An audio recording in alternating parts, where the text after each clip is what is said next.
प्रभु यीशु मसीह के सामर्थ्य नाम में फिर एक बार आप सभी को शालोम और सलाम।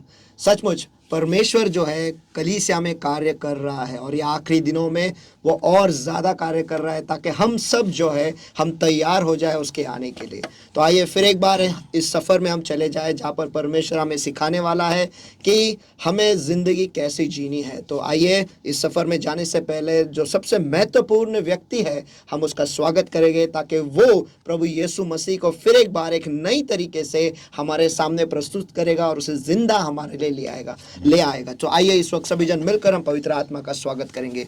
हे प्यारे परमेश्वर, इस वक्त हम सभी आपके सामने आते हैं। परमेश्वर, हम जैसे हैं वैसे आपके सामने आते हैं और हमने किए हुए सारे गुनाहों को तू माफ कर परमेश्वर, और आपके पवित्र लहू से धोकर आप हमें साफ करो। और हाँ प्यारे पवित्र आत्मा, फिर एक बार हम आपका स्वागत करते हैं परमेश्वर, क्योंकि आपके बगैर हम कुछ भी नहीं कर सकते परमेश्वर। आपके बगैर हमें वचन समझ में नहीं आता है। हे परमेश्वर, हम यही दुआ करते हैं, आप आओ और इस वचन को हमें सिखाओ परमेश्वर, और प्रभु यीशु मसीह को फिर एक बार हमारे लिए जिंदा करो। यही हम दुआ करते यीशु के सामर्थ्य नाम में। इस वचन के गहराइयों में हमें ले चल परमेश्वर, ताकि हम हमारे जो घर है, जीवन के जो घर है परमेश्वर, जिंदगी के जो घर है परमेश्वर, उस चट्टान पर हम बांधे। चाहे फिर आंधी आए, तूफान आए, लहरें आए, बाढ़ आए, जो कुछ भी आए परमेश्वर, हम हिलेंगे नहीं, लेकिन हम उस वचन पर दृढ़ खड़े रहेंगे परमेश्वर, क्योंकि हम जानते हैं कि हमारा घर जो है प्रभु यीशु नामक चट्टान पर बंधा हुआ है। हे प्यारे परमेश्वर, हमें आपकी जरूरत है परमेश्वर, हमें आपकी जरूरत है। फिर एक बार वो प्रकाश इस वचन पर डाल और हमसे बातें कर परमेश्वर, ताकि हमारे मार्ग जो है वो खुल जाए और हमें समझ में आए कि हमें क्या करना है और क्या नहीं करना है, कहाँ जाना है, कहाँ नहीं जाना है परमेश्वर। हे परमेश्वर, हम ऐसी जिंदगी जीना चाहता है जहां पर तू कहेगा बैठ तो हम बैठ जाएंगे, तू कहेगा उठ तो हम उठेंगे परमेश्वर, तू कहेगा चल तो हम चलेंगे परमेश्वर। इसलिए हमें आपके वचन की जरूरत है परमेश्वर, वो मार्गदर्शन की जरूरत है। और हम फिर एक बार हम आपके सामने आए हैं वो मार्गदर्शन पाने के लिए। है प्रभु, आपके सभी लोग जो इस वक्त हमारे साथ जुड़े हुए और हम दोनों को भी हम आपके सामर्थ्य हाथों में सौंप देते हैं परमेश्वर। है पर प्रभु, फिर एक बार हमसे तू बातें कर प्रभु यीशु मसीह के सामर्थ्य नाम में हम प्रार्थना करते हुए मांगते हैं, इसलिए तू सुन। आमेन आमेन आमेन। पास्टर, पिछले बार आपने एक नया विषय फिर से शुरू किया था, वो है 4 लोगों द्वारा उठाया गया अद्भुत विषय। सचमुच वहां पर आपने बताया कि कैसे हमें खुद पर ध्यान देना है सबसे पहले, यानी खुद से प्यार करना है। अगर हमें आगे जाना है तो हमें खुद से प्यार करना है, एक मकसद हमें हमारी ज़िंदगी के लिए रखना है।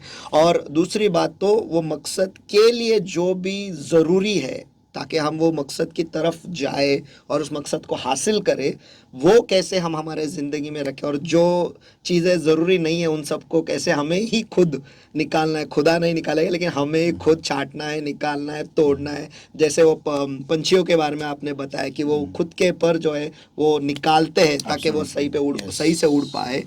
तो वैसे हमें करना है। तो वो अद्भुत विषय जारी है। मुझे पता है कि वो ख़त्म नहीं हुआ है, लेकिन कुछ लोगों ने पहले के बाइबल स्टडी देखे, उसके कुछ सवाल उन्होंने पूछे, तो मैं वो कुछ सवाल लूँगा, सारे सवाल आज नहीं लूँगा, ताकि आप इस विषय में और आगे बढ़ सकते हैं।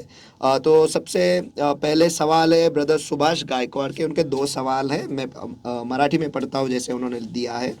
आपण सांगितले की सुवार्था एखाद्याला सांगायचा असेल तर 2 दिवस उपवास आणि प्रार्थना करावी। तर त्यांचा प्रश्न असा आहे की अचानक एखादी व्यक्ती आपल्यासमोर दुःखात आहे हे आपल्याला समजतं, किंवा मानसिक त्रासात आहे ते आपल्याला समजते, अशा वेळी आपण त्याला सुवार्ता सांगितले की तुझे दुःख हे तारणारा प्रभू येशू ख्रिस्त सुखामध्ये आणेल, मग ही सुवार्ता सांगणे आवश्यक आहे की नाही, याबद्दल मार्गदर्शन करावे। बेसिकली प्रॉब्लेम असा आहे की हा जो प्रश्न फार इम्पॉर्टंट प्रश्न आहे। आणि पण प्रॉब्लेम असा आहे की आपल्या ख्रिश्चन आपल्या चर्चेसमध्ये ह्या विषयाबद्दल अतिशय कमी शिकवलं जातं। म्हणजे कोणत्या विषयाबद्दल? सुवार्ता कधी सांगायची किंवा सुवार्ता कोणी सांगायची। ओके, आणि हा अतिशय गांभीर्याने भरलेला प्रश्न आहे। ओके, पॉईंट आहे हा, आणि एवढा गांभीर्याने भरलेला पॉईंट आहे की ह्याच्याकडे तेवढ्याच गांभीर्याने कानाडोळा केलेला आहे, म्हणजे फोकस नाही केलेला प्रीचर्सनी, पास्टर्सनी। आणि आपण सुवार्ता सांगण्याला एवढं कॉमन घेतो, एवढं सर्वसाधारण घेतो, पण पुष्कळ ख्रिस्ती लोकांच्या जीवनामध्ये 80% जर का प्रॉब्लेम आले असतील ना, तर हे सुवार्ता सांगण्यामुळे आलेले। पण पास्टर, मग लोकांचा एक प्रश्न असेल की प्रभू येशू ख्रिस्त बोलला की जा आणि सुवार्ता सांगा. करेक्ट. पण तो कोणाला बोलला? शिष्यांना. शिष्यांना. की येशूला माहिती होतं की हे नंतर काय करणार आहेत. म्हणजे मी नंतर त्या पॉईंटवर येतो, पण आता आपण ते पाहूया की सुवार्ता सांगणे किती गांभीर्याची गोष्ट आहे आणि ह्याला किती गांभीर्याने घेतलं पाहिजे. ओके. लूक 4 अध्याय वचन 18. Look 4:18. Luke chapter 4 and verse 18. लूका रचित सुसमाचार इसका 14 अध्याय और वचन 18 मैं पढ़ता हूँ. प्रभु का आत्मा मुझ पर है, इसलिए कि उसने कंगालों को सुसमाचार सुनाने के लिए मेरा अभिषेक किया है. अभिषेक क्यों किया है? सुसमाचार सुनाने के लिए. म्हणजे प्रभू म्हणतो की देवाचा आत्मा मजवर आला आहे का दिनास सुवार्ता सांगण्यासाठी देवाने मला अभिषिक्त केलेले. अभिषिक्त सुवार्ता सांगण्यासाठी तुम्हाला अभिषिक्त होणं गरजेचं असतं. जेव्हा आपण अभिषिक्त होतो त्याच वेळेस आपल्यावरती, म्हणजे अभिषिक्त होणं म्हणजे काय, पूर्ण स्वर्गाचं सामर्थ्य हे तुमच्या वरती वस्ती करतं. म्हणजे तुम्ही देवाचे अभिषिक्त होता. म्हणजे पिता पुत्र पवित्र आत्मा त्रिक व्यक्ती तुमच्या वरून वस्ती करतं. पूर्ण अधिकार तुम्हाला मिळतो आणि त्या अधिकाराने तुम्ही ज्या वेळेस वार्ता सांगता त्यावेळेस सैतानी हल्ले तुमच्यावरती होणार नाही. म्हणजे याचा अर्थ कोणीही जाऊन सुवार्ता सांगू शकत नाही. पहिली गोष्ट, एखाद्या व्यक्तीसाठी सुवार्ता सांगण्यासाठी, आता सुभाषने काय विचारलेलं आहे की जर का मला एखादा व्यक्ती कोण भेटला आणि तो दुःखामध्ये आहे तर मी त्या व्यक्तीला सांगू शकतो का की येशूकडे ये, त्यावेळेस दुःख हे कमी होतील किंवा नाहीसे होतील किंवा हे होतील. हो, सरासरी आपण ते बोलू शकतो, पण माझा सल्ला असा आहे ते बोलण्याऐवजी त्या व्यक्तीला घेऊन तुम्ही चर्चमध्ये घेऊन या किंवा त्या व्यक्तीचं नाव पहिलं प्रार्थनेच्या जी मध्यस्थीची जी टीम आहे, इंटरसेसरची टीम आहे, त्यांना द्या.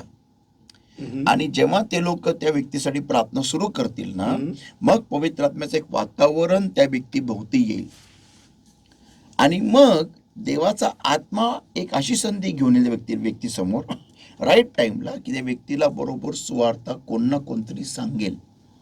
म्हणजे ते असं झालं की पृथ्वी अंधारात होता आणि मग पवित्र आत्मा त्याच्यावर तळपायला लागला आणि मग देव बोलला प्रकाश. आता तोपर्यंत सुभाष सारखे जे ब्रदर सिस्टर्स आहेत ते काय करणार त्या व्यक्तीबरोबर?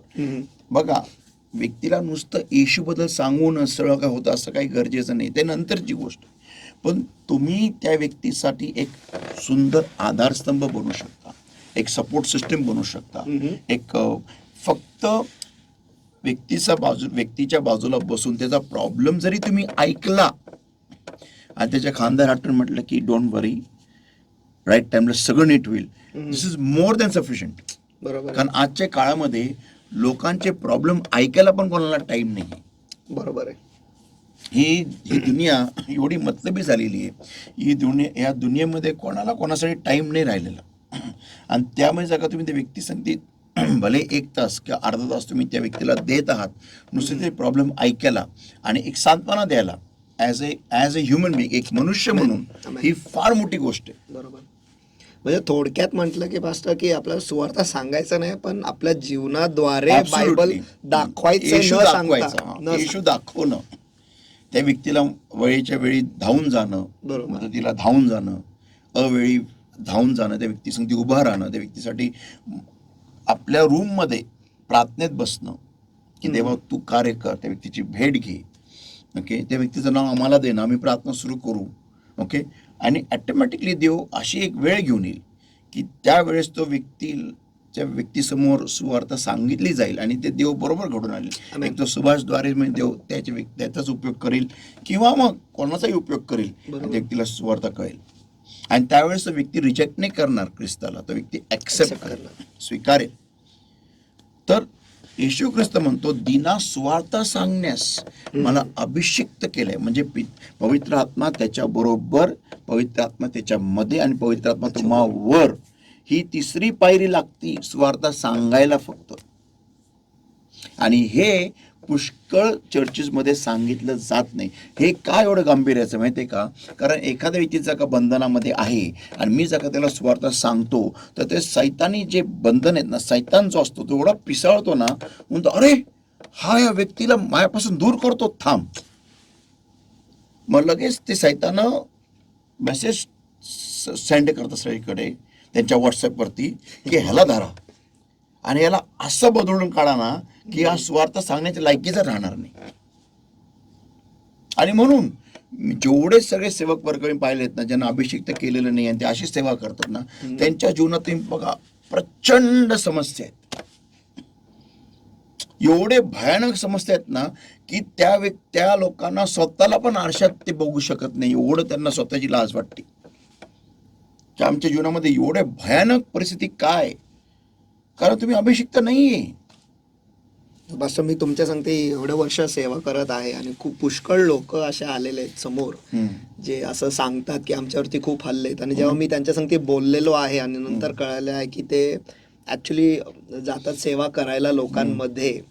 आणि अशा वेळेस जेव्हा आपण सांगतो, जेव्हा तुम्ही शिकवलेलं आहे आधीपासूनच की तुम्ही पहिले प्रार्थनेत तुम्ही वाढा, तुम्ही देवाकडून मागून घ्या, पवित्र आत्म्यामध्ये बळकट व्हा, मग तुम्ही करा अभिषिक्त झाल्यानंतर. कारण तुम्ही अभिषिक्त झाल्याशिवाय म्हणजे असं जाऊन सेवा करतात तर ते असं झालं की आजच्या तारखेमध्ये तुम्ही युद्धाला जाताय तलवारी घेऊन आणि समोर गन्स घेऊन, तलवार पण नाही तुमच्या हातामध्ये, काहीच नाही आणि समोर सगळं शत्रू थांबलेलाच आहे तुम्हाला ठार मारण्यासाठी, ते पण मशीन गन घेऊन, गॅटलिंग गन घेऊन, आणि काहीच करू शकत नाही ते, बझुका घेऊन, रॉकेट लॉन्चर्स.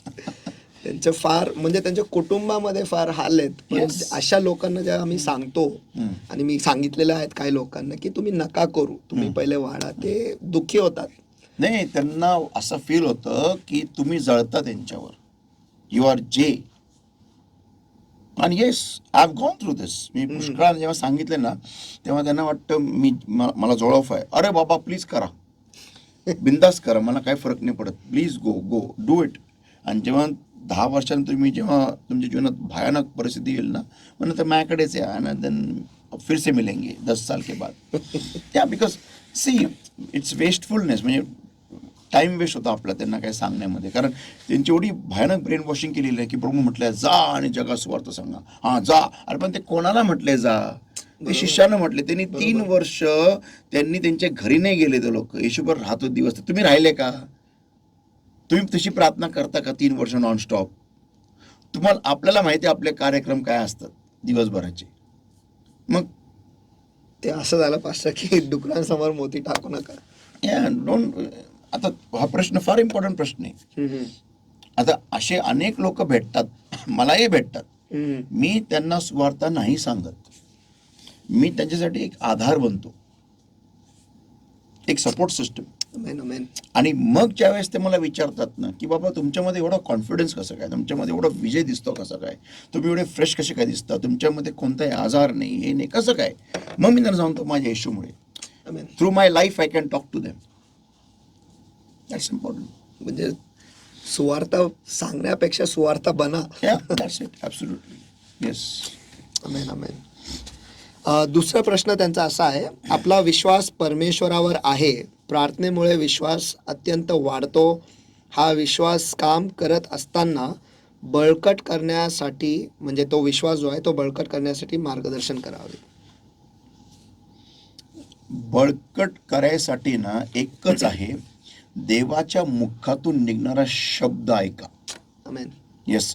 जर का तुमची प्रार्थना आहे, व्हेरी गुड, पण तुमच्या प्रार्थनेमुळे तुम्ही देवाच्या जवळ गेले पाहिजे एव्हरी डे. आमेन. म्हणजे तुम्हाला, म्हणजे एक सिंपल गोष्ट सांगतो, जर का तुम्हाला देव भरत आहे अभिषेकाने, तर ते अभिषेकाने नुसतं भरणं नसू द्या, तर त्या अभिषेकाने भरून झाल्यानंतर देव तुमच्याशी बोलला पाहिजे. तर त्यासाठी तुम्हाला पुष्कळ दिवस लागतील, त्याप्रमाणे प्रार्थनेप्रमाणे चालायसाठी. पुष्कळदा असं होतं, मी प्रार्थनेत बसतो, सुरुवात इथून करतो, नीट बघा, सुरुवात इथून मी करतो, प्रार्थना करतो, अभिषेक जबरदस्त इथं इथपर्यंत येतो. मग मला Lord thank you Jesus, thank you Lord. जबरदस्त अभिषेक आले. इथं आलेलो आहे आता मी. आता आत्म्यामध्ये इथून इथं आलेलो आहे मी आता बघा. बरोबर. मग मी आमेन म्हणतो आणि मग मी माझ्या दिनचर्याला जातो. एव्हरीडे जे काही काम आहे मला करायचं, आणि ती जाऊन मी पाप करतो. धड धड धड पाप पाप पाप पाप पाप पाप पाप पाप पाप पाप पाप पाप पाप पाप फारच खाली. आणि मग नेक्स्ट डे परत बसतो प्रार्थनेला. मग इथून मग सुरुवात करायची. पहिली गोष्ट येतो हे गिल्टला काय म्हणतात ते, दोष. सैतान दोष लावायला लागतो, आरोप, की बघ तू काय केलं, बघ तू. मग ती त्या नेक्स्ट डे प्रार्थनाच होत नाही. मी एक ऑब्झर्व केलेलं आहे, तुम्ही जेवढं जास्ती सैतानाबरोबर सैतानाचे प्रॉडक्ट वापराल ना, मी काय म्हणत आहे नीट ऐका, तुम्ही जेवढं जास्ती सैतानाचे प्रॉडक्ट वापराल तेवढं तुम्हाला देवासमोर जायला अवघड होईल. येस. मग सैतानाचे प्रॉडक्ट सगळे आहेत. खोटं बोलणं आहे, व्याभिचार आहे, व्यसन आहेत, चहाडी आहे, निंदा आहे, मत्सर आहे, हेवा आहे, लोभ आहे, वाईट विचार आहे, राग आहे, द्वेष आहे, फुटाफुटी लावणं, भांडणं लावणं, सगळं काही सैतानाचे प्रॉडक्ट्स आहेत. निराशा, दोष, आरोप. येस. हे तुम्ही जेवढं जास्ती हे वापराल ना, तेवढं तुम्हाला देवासमोर जायला मुश्किल आहे. म्हणजे तुम्हाला त्रास होईल, तुम्हाला देवासमोर जाता येणार नाही. येस. कारण का तर सैतानाचे सगळे प्रॉडक्ट्स आहेत ना, सगळे जेवढे त्याचे प्रॉडक्ट्स आहेत ते सगळे तुम्हाला निराश करतात, तुम्हाला खाली ओढतात, तुम्हाला खाली दाबतात, आणि तुम्हाला असं जाणून देतात की तुम्ही देवाच्या नजरेत आता पडलेले आहेत, देवाच्या लायकीचे नाही. येस. देवाच्या समोर जायचं लायकीचे नाही आहेत. म्हणून तुम्हाला प्रार्थना करूशी वाटत नाही. नेक्स्ट डे हे इथं जे तुम्ही आलेले आहेत ना, तर हे तुम्हाला दिवसभरात टिकून ठेवायचा लेवल. हा लेवल टिकून ठेवणं गरजेचं आहे. आणि मग म्हणून ना आम्ही बायबल स्टडी सुरू व्हायच्या आधी आता आम्हीच बोलत होतो की 3दा प्रार्थना करायची दिवसातून. तर मग दुपार झाली ना की तो एक वेळ काढा, काय पण करा पण तो वेळ काढा, एक तास, आणि तो 1 तास देवाला परत द्या. मग तुम्ही इथून कदाचित इथं जाल, ओके. मग संध्याकाळ झाली की परत 1 तास द्या, मिनिमम 1 तास. मग इथून परत इथं जाल, आणि तो ज्यावेळेस तुम्ही त्या पातळीला, म्हणजे तुम्ही त्या अभिषेकात तुम्ही जेव्हा जाता ना, लेवल टू लेवल चेंज होतं ना आपला, मग एका लेवलला तुम्ही असे येता जिथं देव तुमच्याशी बोलायला लागतो. तुम्ही शांत बसता आफ्टर प्रेयर. प्रार्थना झालेली आहे, तुम्ही प्रार्थना संपलेली नाही, प्रार्थना झालेली आहे, तुम्ही भरून तुडुंब भरलेले आहात, आणि मग तिथं देवाची वाणी तुमच्याशी बोलतो, देव बोलतो. आणि देव कधी पण आहे ना, एक लक्षात ठेवा, दुसऱ्यांबद्दल तुमच्याशी बोलणार नाही. देव तुमच्याबद्दल तुमच्याशी बोलेल. पुष्कळ लोकांच्या मनामध्ये हा एक फार मोठा दुराग्रह आहे की मी प्रार्थनेला बसताना देवाने मला ह्याच्याबद्दल दाखवलं, तिच्याबद्दल दाखवलं. ते देवाने दाखवलेलं नसतं, तुमचं मनाने तुम्हाला काय पण सांगितलेलं असतं. आपण सारखं तेच विचार करतोय, त्याच्यावरतीच मनन करतोय. येस. आणि देवाची वाणी ओळखायची कशी? माय शीप हिअर माय व्हॉइस. तो तुम्ही मेसेज घेऊ शकता, बघू शकता. बट थोडं मी तेव्हा सांगतो, ती एक शांत, एकदम शांत वाणी आहे जी तुम्हाला अंतःकरणात येते. डोक्यात नाही येत, कानात नाही येत.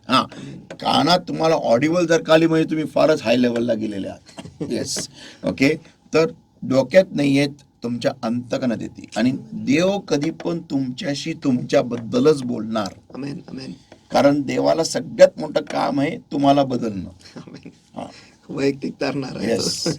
बाकी सगळे चंद्र, तारे, ग्रह, सगळे धूमकेतू, भीमकेतू, चिमकेतू सगळे त्याच्या आज्ञेत बरोबर आहेत.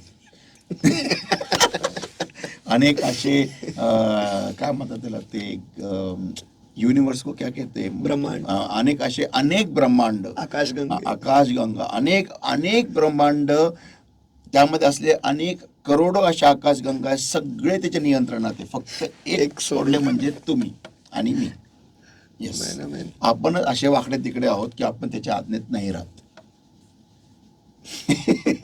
म्हणून देवाला सगळ्यात मोठं काम हे असतं, ज्यावेळेस आपण प्रार्थनेला बसतो ना, आपल्याबरोबर आपल्याशीच बोलणं, आपल्याबरोबर आपल्याबद्दलच बोलणं. Amen. येस, दुसऱ्याबद्दल नाही. So please take it, note करा या जर गोष्टी. दुसऱ्यांबद्दल बोलत असेल तर समजून हा, घ्यायचं. तर विश्वास कसा वाढायचा, तर हा देवाच्या मुखातून निघणारा शब्द ऐकायला स्वतःला ट्रेन कर सुभाष, ट्रेन कर. येस, आणि त्यासाठी तुला दिवसभर हे नीट जगणं गरजेचं आहे. Amen. आता मी याच्यामध्ये एक पॉइंट ऍड करतो. पुष्कळ जणांना असं फील होतं की मी जर का प्रार्थनेत बसलेलो आहे, ओके, मग मी चर्चला नाही गेलो तरी चालतं. ओके. रॉंग, चुकीचं आहे. देवाची कोणतीही वस्तू किंवा कोणतीही गोष्ट किंवा कोणते कार्य दुसऱ्या कार्याला अडथळण आणत Amen. नाही, अडथळण आणत नाही. तर तुमच्या मनातला दुराग्रह काढून टाका. प्रार्थनेत बसणं याचा अर्थ हा नाही की तुम्ही चर्च बुडू शकता. नो. प्रार्थनेत बसण्याचा अर्थ हा नाही तुम्ही चर्चला उशिरा जाऊ शकता. नो. पवित्र आत्मा जिथं उपस्थित होतो त्या जागेत तुम्ही आधी त्याच्या आधी जाणं गरजेचं आहे. Point number 1. आणि पॉईंट नंबर 2, जिथं पवित्र आत्म्याची उपस्थिती आहे तिथं नाही जाऊन हे पवित्र आत्म्याचा अपमान तुम्ही करता. विशेष करून त्या मंडळीमध्ये जिथं देवाने तुम्हाला रोवलेलं आहे. तर काही पण करा, मला नाही माहिती, ते तुम्ही जिथं देवाचं गौरवी घनमेघ उतरून येतं तिथं तुम्ही उपस्थित असणं वेळेवर हे गरजेचं आहे. Yes, तर प्रार्थना देव माझ्याशी पण बोलतो. तुम्ही काय चर्चला येऊ नये. तुम्ही तर अभिषेक आहात, तुम्हाला याची गरजच नाही. गरजच नाही. मी तर I can be here only ना. आणि देव आता मला संडेचं वचन आधीच मिळालेलं आहे, काल रात्रीच मिळालं, तर मला काही यायची गरजच नाही ना, कारण मला मिळालं वचन. मग तसं नाहीये. जर का असा विचार केला तर फिनिश ते. मग लोक विसरू नका, पास्टरना अभिषेक तर चर्च मध्येच केलेला आहे, बाहेर नाही. येस, तर चर्चला न येणं हा सोल्युशन नाही. चर्चला उशिरा येणं हे दिस इज नॉट. जर का तुम्ही कितीही प्रार्थना करणारे असाल आणि जर का तुम्ही चर्चला उशिरा येणारे असाल तर तुमची देवामध्ये वाढ झालेली नाही. I am telling you point blank on your face. तुम्हाला वाईट वाटलं तरी चालेल. I don't have any problem with that. You can be वाईट, वी कॅन बी. तुम्हाला वाईट वाटेल तर चांगली गोष्ट आहे, वाटलं पाहिजे. पण तुमची ग्रोथ नाही आहे देवामध्ये. तुमच्या डोक्यामध्ये काहीतरी चुकीचं टीचिंग आहे. तुम्ही किती, आता पास्टर बेनिनसारखा व्यक्ती म्हणतो की मी माझे सगळे क्रुसेड्स सगळे करायचो, पण माझं संडेचं चर्च मी माझ्याच चर्चमध्ये करायचो. Amen. Amen.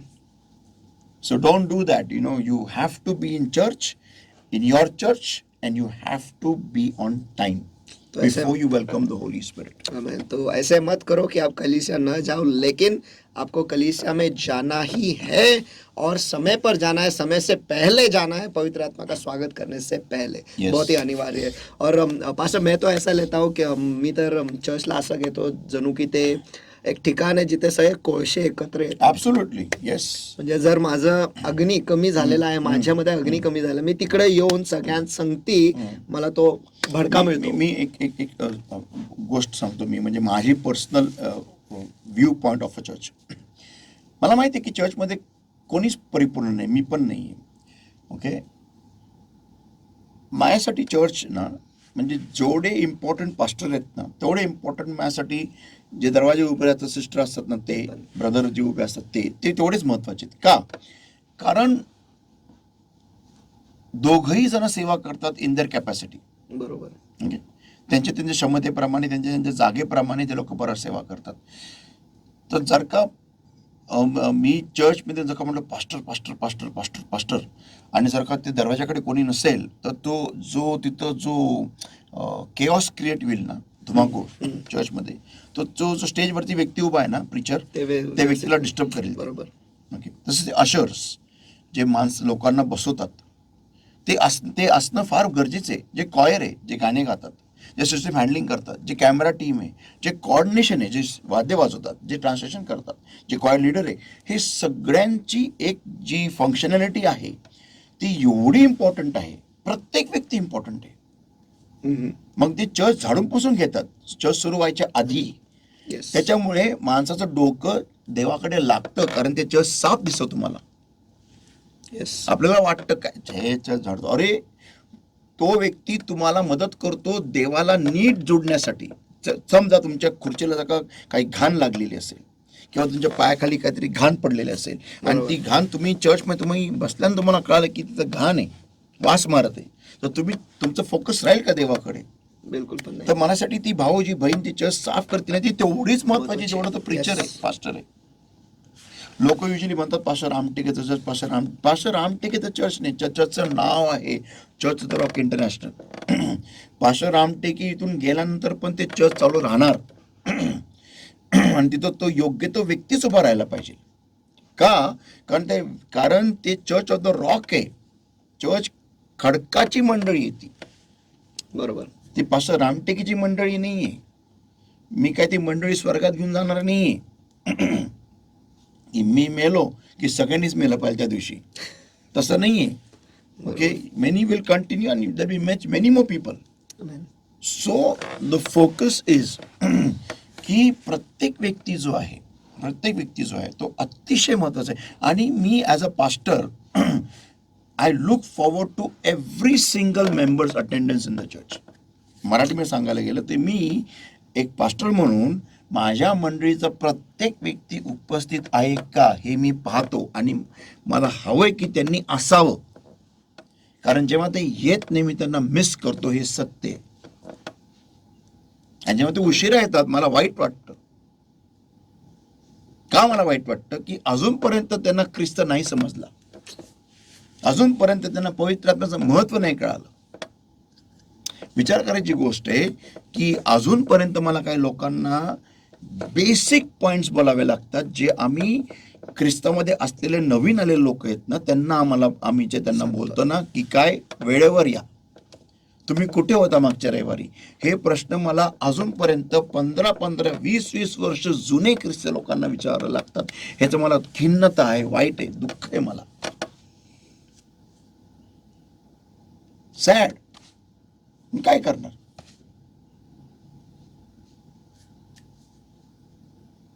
एक प्रश्न आहे, will you go late for your own marriage? कधीच नाही. Will you go late if you are called by, जर का तुम्हाला उद्या जर का प्राईम मिनिस्टर डोनाल्ड ट्रम्प झाला, प्रेसिडेंट डोनाल्ड ट्रम्प झाला युएसचा, आणि तुम्हाला जर का युएसमध्ये कोणतं अवॉर्ड सेरेमनी आहे आणि तुम्हाला तिथं बोलवलेलं आहे, तर तुम्ही तिथं उशिरा पोहोचाल का? फक्त एवढं उत्तर द्या मला त्याची. किंवा तुम्ही शाळेत कोणतं तरी फंक्शन आहे ते तुम्हाला एक मोठा अवॉर्ड मिळतो, तुम्ही उशिरा जाल का?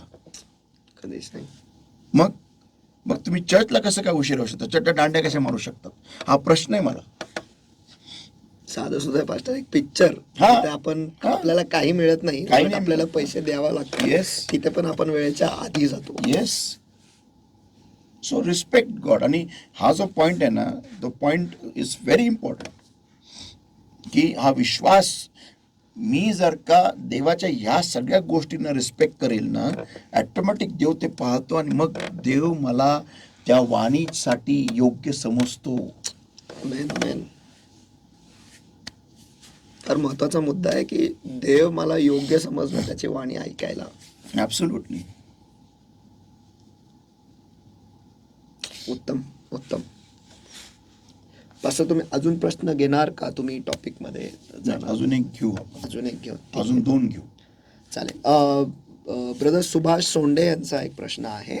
जेव्हा आपण सुहास सोंडे, जेव्हा आपण येशू ख्रिस्ताला आपला देव म्हणून स्वीकारतो, जो येशू ख्रिस्त आरोग्य देणारा देव आहे असा आपण विश्वास धरतो, तेव्हा आपण आपल्या जीवनात मेडिक्लेम पॉलिसी घेण्याची किती महत्त्व दिलं पाहिजे? एकदा ना फार पूर्वीची घटना ही, माझ्याकडे न्यूयॉर्क लाईफ क्या है वो, Max New York life, Max New York लाईफचे काय 2 व्यक्ती आले होते आणि त्यांनी बराच वेळ माझा घेतला. आणि नंतर मला विचारलं की सर तुम्हाला इंटरेस्ट आहे का मेडिक्लेम पॉलिसीमध्ये? बोललो माझी आहे पॉलिसी आधीच. आहे? आहे. कोणती कंपनीची? मला नाही, म्हणजे काय म्हणजे त्या पॉलिसीमध्ये काय काय कव्हरेज आहे त्यांनी विचारलं मला. मला काय, माझ्या इथं मी आजारी कधीच पडणार नाहीची गॅरंटी ते मला देतात. कसं काय देतात ते? मग ऍक्सिडेंट कधी होणार नाही. ऍक्सिडेंट कधी होणार नाहीची गॅरंटी देतात. ते म्हटले ऍक्सिडेंट कधी होणार नाही अशी कशी गॅरंटी देऊ शकतात ते? मला हा देतात ते गॅरंटी.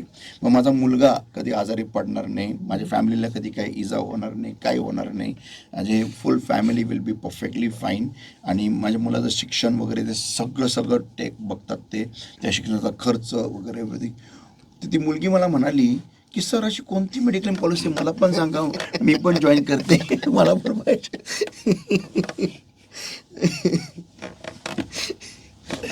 म्हणालो ही येशू ख्रिस्ताची mediclaim policy. Okay. God. Frankly speaking brother, अजूनपर्यंत मी मेडिक्लेम पॉलिसी काढलेली नाही. ओके. आणि by the grace of God मी काढणार पण नाही. रिझन बिकॉज इज याच्या मागचं कारण हे आहे, कारण काय आता माझा मित्र जो बिचारा जो ॲडमिट झाला, जेव्हा हॉस्पिटलला कळालं याची 20 लाखाची पॉलिसी आहे, त्यांनी बरोबर बिल 50 लाखाचा करून ठेवला. म्हणजे हॉस्पिटलवाले पण तेवढे हुशार आहेत. बरोबर.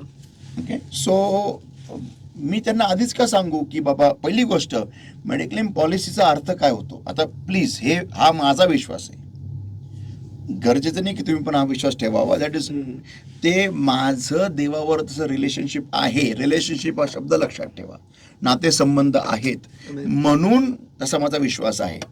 तुमचा विश्वास त्याप्रमाणे तुम्ही त्याप्रमाणे करा. माझे घरचे ह्याला ॲग्री होणार नाही, म्हणजे माझे भाऊ ह्याला ॲग्री होणार नाही या लॉजिकला, पण हे माझा विश्वास आहे. आणि विश्वास हा डोक्यात कधी जन्मास येत नाही, हृदयात येत असतो, हे कधी नका विसरू. आणि विश्वास हा वेड्या लोकांसाठी असतो, नॉर्मल लोकांसाठी नसतो. आणि हा विश्वास प्लीज मी म्हणतो म्हणून तुम्ही ग्रहण नका करू. नो, हा विश्वास जन्मास आला पाहिजे. मी परत सांगतो, हा विश्वास जन्मास आला पाहिजे. कोणी सांगतं म्हणून करू नका, नीट ऐका, कोणी सांगतं म्हणून करू नका, तर हा विश्वास जन्मास आला पाहिजे. तर माझा विश्वास असा आहे की मेडिक्लेम पॉलिसी ही कधी लागते की मी आजारी जर का पडलो तर. आमेन. बरोबर आहे. मी आजारी जर का पडलो तर. मी मध्यंतरी आजारी पडलो, मला फक्त 300 रुपये लागले जे माझ्याकडे होते.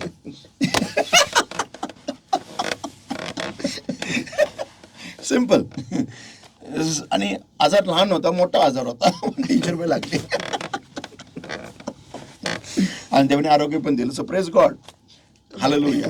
So that's it, that's my faith. माझा विश्वास येतो. आणि मी कशाला, ज्या डॉक्टर्सनी मला बनवलेलं नाहीये मी त्यांच्याकडे का जाऊ? ज्यांनी मला बनवलं त्याच्याकडे जातो ना. आणि त्याच्याकडे पैसे लागत नाही, त्याकडे लागतं पश्चाताप. आमेन.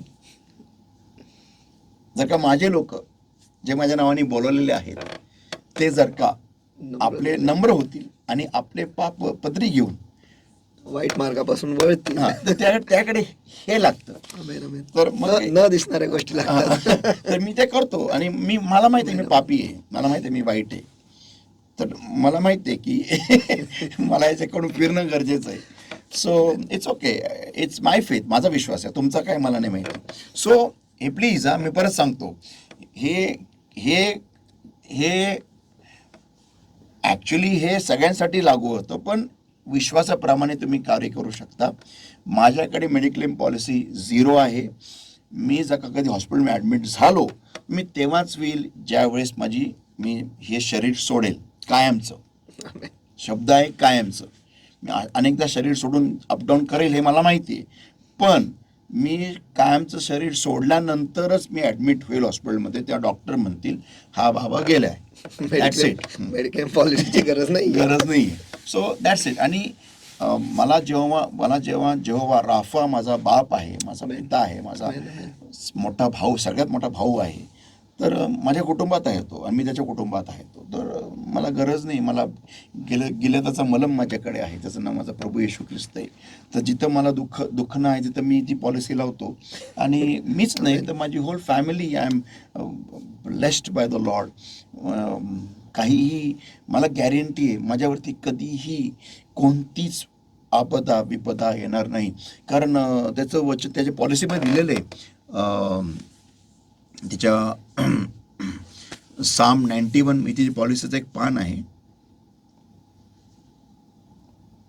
Psalm 91. He that dwelleth in the secret place of the Most High shall abide under the shadow of the Almighty. I will say of the Lord, He is my refuge and my fortress, my God, in Him will I trust. Surely He will deliver thee from the snare of the fowler and from the noisome pestilence. हे माझ्या पॉलिसीतला एक भाग आहे. वचन 3 वाचा. भजन संहिता 91 जो है यानी 91 उसका तीसरा 91 नहीं 91 और उसका तीसरा वचन, वह तो तुझे बहलियों के जाल से और महामारी से बचाएगा. हा, हे जगिक पॉलिसी ज्याच्यामध्ये हा क्लॉज कधी नसतो. हा क्लॉज कधी नसतो जगिक पॉलिसीमध्ये. आणि इथं कंडिशन्स अप्लाय स्टार पण नाहीये. जगिक पॉलिसीमध्ये काय असतं की तुम्ही जब तुमको मार पडेगी और जब तुमको बहेली फैली का हासिल थे महामारी लगेगी उसके बाद में तुमको ट्रीटमेंट हम करने की कोशिश करेंगे. हाँ, उसमें उसका खर्चा हम देंगे, सिर्फ उतना ही है. लेकिन बहेलियों के मार से तुमको कभी नहीं बचाएंगे. वो यहाँ पे तो बचा भी नहीं सकते, पॉसिबल ही नहीं है. लेकिन मेरे माझ्या पॉलिसीमध्ये हा उल्लेख आहे. मग वचन 4 माझ्या पॉलिसीचं क्लॉज नंबर 4 वाचा. क्लॉज नंबर 4, वह तुझे अपने पंखों के आड़ में ले लेगा और तू उसके परों के नीचे शरण पाएगा. हे बघा, हे माझ्या पॉलिसी मतलब क्लॉज नंबर 4 आहे. उसकी सच्चाई तेरे लिए ढाल और झिलम ठहरेगी. आमेन आमेन. क्लॉज नंबर 5 वाचा. क्लॉज नंबर 5 पढ़ता हूं मैं अब. तू न रात के भय से डरेगा और न उस तीर से जो दिन को उड़ता है. हे कसं आहे ब्रदर, ऐका, हे मी परत सांगतो, हे नातेसंबंधावरती आहे. नातेसंबंधावरती. आणि हे लिहिणारा माझा बाप आहे, माय डॅडी. तर माझं डॅडी हे लिहिलेलं आहे, माझ्यासाठी लिहिलेलं आहे. So I trust in 100%. मला काही टेन्शन नाही. मी जेव्हा मला आठवतं, जेव्हा मी 30 गाव अपडाऊन करायचो, माझ्याकडे करोला होती आणि तिची काच समोरून पूर्णपणे तिला स्क्रॅचेस होते. तर रात्रीचं ते लाईट पण पॉवरफुल नसायचे. आणि नगरपासून ते 30 गावपर्यंत असा रूट होता, तो असा रस्ता आहे तिथं अजिबात लाईट्स नाही. आणि समोरून जेव्हा गाडी यायची तर पूर्ण काच पांढरी व्हायची, मला काही दिसत नसायचं. आणि देवाला मी फक्त एकदा प्रश्न विचारला, देवा, मी जवळ जातो अपडाऊन करतो रात्रीचा, आणि जर का म्हणजे काय झालं तर माझ्याकडे बँकेमध्ये काही पैसे पण नाही, मी कसं स्वतःला मी काय करू.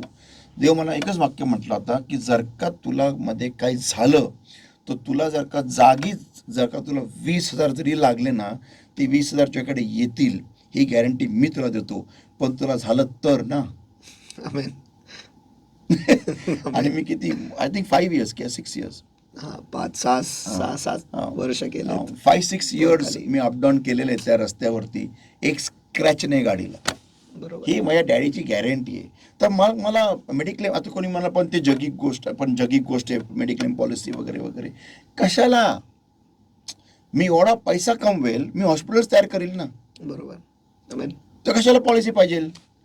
मी बहुतेक ब्रदरला समजू शकतो, कारण मागील गेले 20 वर्ष मी कंपनीमध्ये काम करतो, म्हणून तिथे आम्हाला कंपनीतर्फेच मेडिकल पॉलिसी मिळते. पण ब्रदर मला सांगू द्या की तो मेडिकल पॉलिसी आहे म्हणून मी त्याच्यावरती कधी विश्वास नाही ठेवला, असं काही ना. म्हणजे ते आहे नाही आहे मला काही फरक पडत नाही, कारण जसं पास्टर सांगतात, हो खरोखर ते देवच आहे जो आम्हाला सांभाळतो. आणि माझं साक्ष असं आहे की प्रभू येशूला जाणण्याच्या आधी, म्हणजे जेव्हा मी 20 वर्षाचा होतो, म्हणजे 1 ते 20 वर्ष प्रत्येक महिन्याला मी आजारी पडायचोच. म्हणजे मी जर डॉक्टरला नाही भेटलो कुठल्या महिन्यामध्ये तर काहीतरी गडबडी आहे असं होतं. पण ज्या दिवशी म्हणजे मार्च 1999 मध्ये यांचं क्रुसेड झालं होतं पास्टरांचा बोईरनगर ग्राउंडवरती, मी कधी विसरणार नाही. त्या दिवसापासून मी कधी डॉक्टरकडे गेलो मला आठवतच नाही. आणि जेव्हा एक वेळेस माझी जे फॅमिली डॉक्टर होती ती मला भेटली रस्त्यावर की आजकाल तू येत नाही.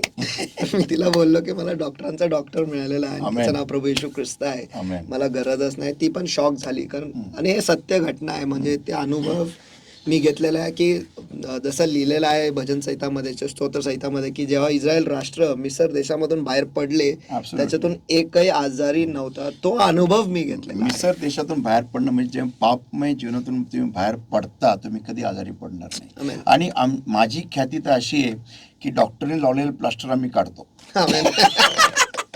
काढणारा मीच. सो मेडिक्लेम पॉलिसी ब्रदर तर तुमचा पर्सनल विश्वास आहे. I don't have any say in that, but for me माझी पॉलिसी Psalm 91 आहे. Amen. आणि अख्खं बायबल माझी पॉलिसी आहे. आणि ह्यानुसार जगणं हे कर्तव्य माझं आहे. आणि त्यानंतर त्यांनी मला सांभाळणं आणि मला उंच करणं हे कर्तव्य तेच आहे. Amen, amen. आणि तो विश्वास आहे. मी जरी नसेल पण तो विश्वास आहे. Amen. Amen, amen. Thank you Lord. I love you. ब्रदरचा आणखी खूप सारे प्रश्न आहेत, पण ते आपण पुढच्या वेळेस घेऊ. आणखीन एक शेवटचा एक प्रश्न मी घेतो. सिस्टर आरतीचा प्रश्न आहे, आणि ते जर का मला एदेनामध्येच राहायचं आहे, या बायबल स्टडीमधून आहे. आपले लक्ष सतत जागतिक ऐशो आरामाच्या गोष्टींवरच वरच का जाते, जसा की दागिने, कपडे, गॅजेट्स इत्यादी. स्वर्गाच्या गोष्टींवर लक्ष लागतच नाही. कितीही स्वतःवर नियंत्रण ठेवायचा प्रयत्न करत असले तरीही भरपूर वेळ वाया गेल्यावर लक्षात येतं वचन वाचायचं आहे, प्रार्थना करायचं आहे. तर अशा वेळी काय करावे? काय प्रश्न काय? प्रश्न हे आहे की लक्ष नेहमी जगिक गोष्टींवरच जात आहे, आणि खूप वेळ गेल्यानंतर मग कळतं, अरे मला वचन वाचायचं आहे, मला प्रार्थना करायचं. तर अशा वेळी काय करावं की सारखं लक्ष ओके जात ओके आहे? ओके ओके हां. So basically first of all is surround your self with the things of God. म्हणजे स्वतःला देवाच्या गोष्टींनीच भरून ठेवा, स्वतःला व्यापून घ्या, पूर्णपणे कव्हर करून घ्या, पूर्णपणे सराउंड करून घ्या. ओके. म्हणजे फॉर एक्झाम्पल की तुम्ही आता बसमध्ये चाललेले आहात, ओके, तर देवाचे गाणे ऐकत बसा. नाहीतर माझा आपले कोण मेसेज ऐका. बिशप टिजिक्स आहे, पास्टर बेनियन आहे, माझे पण ऐकू शकता if she want, if they want, what ever. Okay. Bible study बघा.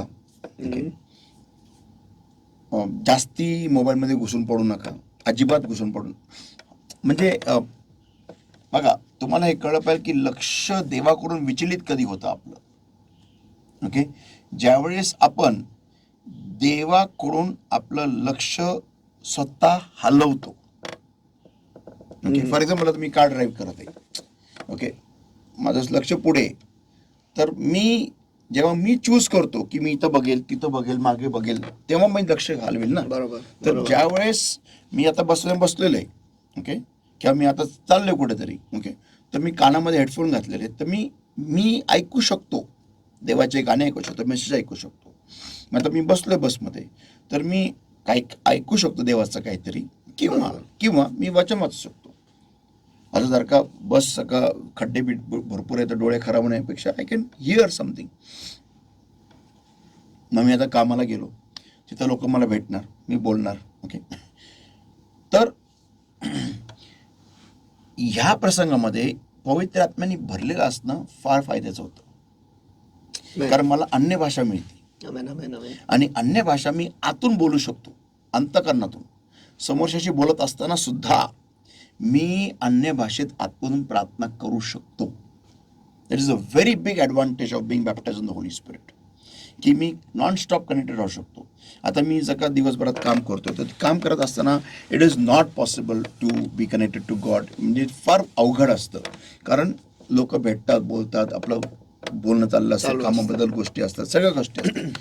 पण ज्या क्षणाला थोडा जरी टाईम मला फ्री मिळाला, ओके, इमिडिएटली मी वचनात जाऊ शकतो. जर का पवित्र आत्मा नाही भेटलेला, मला पवित्र आत्म्याच्या बाबतीत नाही झालेला, तर मी वचनात जाऊ शकतो, वचन वाचू शकतो. ओके. बेसिक प्रॉब्लेम आहे की सिस्टर आरती शुड नो, किंवा कोणी व्यक्ती जे लोकांना हा सिमिलर प्रॉब्लेम आहे, तुम्ही हे फाइंड आउट करा की तुमचा देवाकडून लक्ष काय विचलित करतं. आणि त्या गोष्टीला तुम्ही मारा, किल करा. बरोबर. येस. म्हणजे काय विचलित करतं? लोकांचे टेक्स्ट, लोकांचे मेसेजेस, व्हॉट्सॲप, इंस्टाग्राम असं आहे तर इंस्टाग्राम उडवून टाका ना, अनइन्स्टॉल करा. व्हॉट्सॲप आहे तर मग त्याला म्यूट करा. ओके, त्याला नाही तर मग तुम्ही नेट बंद करून टाका. फक्त स्वतःला शिस्त लावा की एकदा सकाळी प्रार्थना झाल्यानंतर मी एकदा ऑन करेल आणि रात्रीच ऑन करेल नेट. That's it. झोपायच्या 1-2 तास आधी, दॅट्स इट, आणि नंतर बंद. स्वतःला शिस्त लावा. बरोबर. ही शिस्त जेव्हा तुम्ही लावताना ॲटोमॅटिकली ज्याच्यावर तुमचं फोकस करायचं आहे तुम्ही फोकस बरोबर करा 100%. And this is same thing which I am doing. I have done one thing in this time. माझं व्हॉट्सॲप, इंस्टा और क्या होतं यूट्यूब, ह्या 3 गोष्टींसाठी मोबाईल एकदम वेगळा आहे. मी त्या मोबाईल फक्त सकाळी पाहतो आणि रात्री पाहतो, दॅट्स इट. तर जे लोक मला व्हॉट्सॲपवर मेसेज पाठवतात, don't do that because that doesn't work. Because मी ते फक्त रात्री एकदा झोपायच्या 1-2 तास आधीच बघतो. मध्ये दुपारी कधी वेळ मिळाला तरच बघतो, नाही तर नाही. माझी एक पॉलिसी आहे पास्टर. लोक नेहमी सांगतात मला की तू आमचं व्हॉट्सअप का बघत नाही, म्हणजे ऑफिसचे पण लोक म्हणतात. म्हटलं काय अर्जंट असेल तर माणूस बरोबर कॉल करणारच, अर्जंट नसेल तर टेक्स्ट करेल, कारण म्हणजे याचा अर्थ त्याच्याकडे वेळ आहे. म्हणजे ती पॉलिसी आहे सिम्पल. जसं तुम्ही सांगतात सकाळी बघा, तुमच्यासाठी लागू होत नाही, सकाळी बघा. माझे कॉल पण घेत नाही. तसं नाही, तुमचा कॉल घेतो, नाही कट करतो ते मीटिंग मध्ये असल्यावरच. पण रिप्लाय पण कॉल बॅक करतो. पण तसं आहे की सकाळी जसं तुम्ही सांगितलं की सकाळी बघा, काही असेल तर ते करा. म्हणजे ज्या व्यक्तीला कडे वेळ आहे एवढं टाईप करायला, पाठवायला, म्हणजे त्याच्याकडे वेळ आहे. अर्जंट जेव्हा कधी असतं, त्वरित लोकांचा संपर्क साधणं हे गरजेचं आहे. Discipline your self. आणि अजून एक लहानसा कॉलिंगचा मोबाईल जरी घेतला तर बटनवाला भरपूर झाला, आणि तो मोबाईल तुम्ही बाजूला ठेवा, बेस्ट आहे मी सांगतो. कारण त्यावर तुम्ही काहीच करू शकत नाही. बरोबर. काहीच नाही, नथिंग, झिरो. फक्त call receive and cut, that's no texting. Texting करायला पण मुश्किल आहे त्याच्यावरती, बरोबर, फार मुश्किल आहे. खूप वेळ जातो. 3,000 मिळतो तो मोबाईल घ्यायचा, कट, कॉल कट, बोला, फिनिश, मॅटर ओव्हर, दी एंड. दी एंड. टेन्शन नाही डोक्याला. So that's what one thing you can do. Yes. म्हणजे आपल्यालाच गोष्टींनी दूर करायचंय. Yes, we have to discipline yourself. शोधून काढा. शिस्त लावणं, शिस्त. आमेन, आमेन. In fact, जेवढे सगळे मोठमोठे लोक आहेत ना, शॉकिंगली त्यांच्याकडे सगळे बटनचे मोबाईल आहेत, पण ते दाखवत नाही. हां. आणि ते सांगत पण नाही. त्यांचे फार रेअर असे माझ्याकडे व्हिडिओज आहेत की दे हॅव टोल्ड की आमच्याकडे we use only button mobiles because they don't want to get distracted from their focus. Focus is everything. That's it. So let's pray. Thank you, Lord my God, for your word that came to us alive. Blessed Lord my God, about our darkness that's trying to steal this word from our hearts, Lord, but understand it comes with the fire of the Holy Ghost, in the name of the Lord Jesus Christ of Nazareth, Lord. And beloved Lord my God, I set the people free in Jesus' mighty name. Get out in Jesus' mighty name right now. And blessed Lord my God, I pray help your people, Lord my God, to really, Lord my God, to put their hearts and their minds and their entire beings on today's word, Lord, and to meditate upon it, Lord, and to bring forth 100-fold, Lord. Blessed Lord my God, help us, Lord my God, to understand the value of relationships in our lives and to have the right people in our lives, Lord my God. Give us the grace, Lord, to remove all those people who are not right according to your will and to bring only those ones who are right according to your will and for our purpose, Lord. I bring every one of us under the covering of the Lord's blood, the Lord's all and fire of the Holy Ghost in today's word and today's anointing, Lord, and help us to bring forth 100-fold, Lord. Thank you once again for this time, Lord. In Jesus' mighty name we pray and we ask. Amen. आमेन, आमेन. अभी आप जान चुके हैं कि आपको क्या करना है और कैसे करना है, और इसमें और बहुत कुछ है. हाँ, पुष्कळ पॉइंट्स है अजून और मुद्दे हैं, तो जुड़े ही रहिए. और टैबरनेकल मिनिस्ट्री इंटरनेशनल ये जो यूट्यूब चैनल है इसे सब्सक्राइब कीजिएगा और बेल आइकन क्लिक करना भूलिएगा नहीं, ताकि जब कभी भी इसका अगला भाग आएगा तुरंत ही आपको पता चलेगा कि एक और नया सफ़र आ चुका है, उसमें आपको जाना है, और आने वाले जो मुद्दे हैं इसकी वजह से आप ही को फ़ायदा होने वाला है.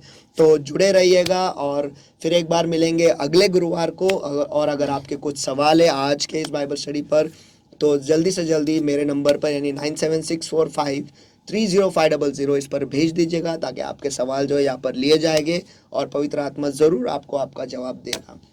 और हम यही चाहते हैं कि आप सभी जन आशीषित हो और इस आखिर के आखिरी दिनों में आप सभी जन उस सफलता के शिखर पर पहुंचे, ताकि लोग सचमुच ये जान ले कि आप अलग हो और आपके साथ कोई ऐसा है जो सचमुच जिंदा है और बहुत सामर्थ्य है, और उसका नाम प्रभु यीशु मसीह है, Amen. क्योंकि वही है जो आज के तारीख में हमें ऊंचाई पर ले जा सकता है। तो बने रहिए, टिके रहिए, जुड़े रहिए। God bless you all. सब आप परमेश्वर आपको आशीष दे। फिर मिलेंगे अगले गुरुवार को। Praise the Praise the Lord. Lord.